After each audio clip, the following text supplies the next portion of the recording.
Today we're working on box plots. Box plots are a type of graph that we can read to look at the spread of the data. Not the center, but the spread. Remember how wide something is. The other day we learned about the IQR, so from that information we're going to be able to create a box plot, and we're also going to be able to answer questions that involve box plots. So first off, they are also, AKA stands for also known as. You will see them written as or labeled as box and whisker plots or charts even. And like I said, it's looking at the data distribution, specifically the spread of the data. And it looks at different areas of that spread. And then what we did the other day was we learned about the IQR. Well, we had to find those 5 numbers in an IQR to determine the IQR. Now remember, the IQR is when you subtract the third quartile and the first quartile to get the IQR. But you had to do a variety of things to get to this point. Same thing that happens with box plots. And we're going to just rearrange everything.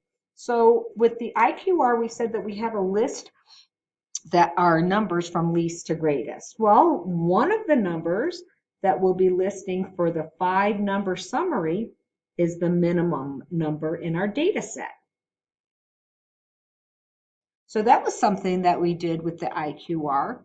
So the next thing that we're also going to have to find is the quartile 1 median. Now, that is the lower half of the data. So we were able to locate that. Then the other number that we used for the IQR was the median. So we need this as well for our box plots.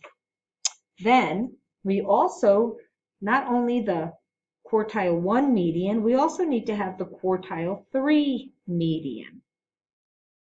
And if you recall, that was the upper half of our data.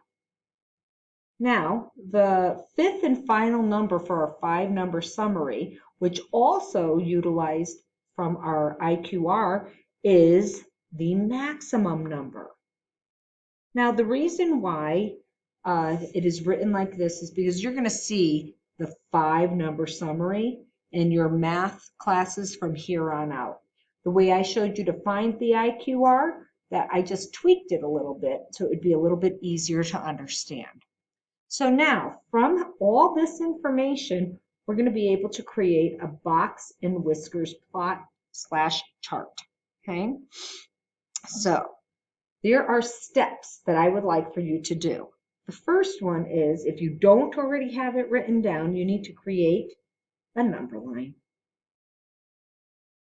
The next step is to make sure to plot your minimum and maximum numbers on your number line. If you created a number line, that's what you're doing next. Then you are going to mark your quartile 1 and quartile 3 numbers on that number line. Then we want to make sure that you mark, and that little quotation mark means mark. We're just bringing that word down. We're going to mark the median of the entire data. And then the 5th and final thing is to draw your box and whiskers.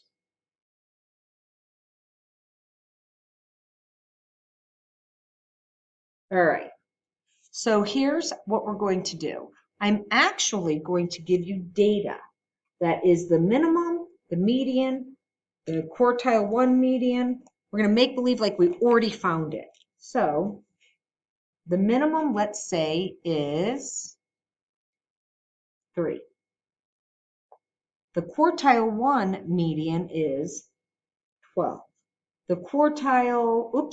The median, I should say, is 15. The quartile 3 median is 16, and the maximum is 18. Now, we know that we have data that goes from 3 to 18. We don't know what that data is in there. We just know that we have those 5 numbers. And from these 5 numbers, I can create that box and whiskers chart or plot. So now I'm going to go ahead, and as you can see, I've already got my number line created. So I'm going to start to plot my points. So the very first thing I'm going to do is I'm going to plot my minimum and my maximum. So my minimum was 3. Now here's 5, so midway is 2.5, so 3 might be right about here. So I'm going to put a point there. And then my maximum is 18. Well, here's 20, so 18 would probably be right about here. So there's my minimum, my maximum of my data. Next, I want to mark my quartile 1 and quartile 3 medians. Okay, so, and actually, let's write that down. Medians. That's so important. So the quartile 1 median is 12. So let's see, midway would be here, so 12 would be just right about here. And quartile 3 is 16, so 15. Let's go over about 1, make it 16. And then I do my median. I mark my median. Median is at 15. Well, that's very interesting. What do I do now? Now from here I can draw my box. This, my friends, is my box.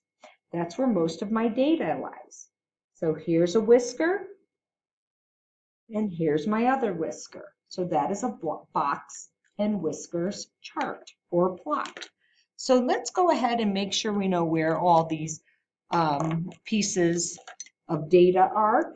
So right here, we said this was my minimum. This is my maximum.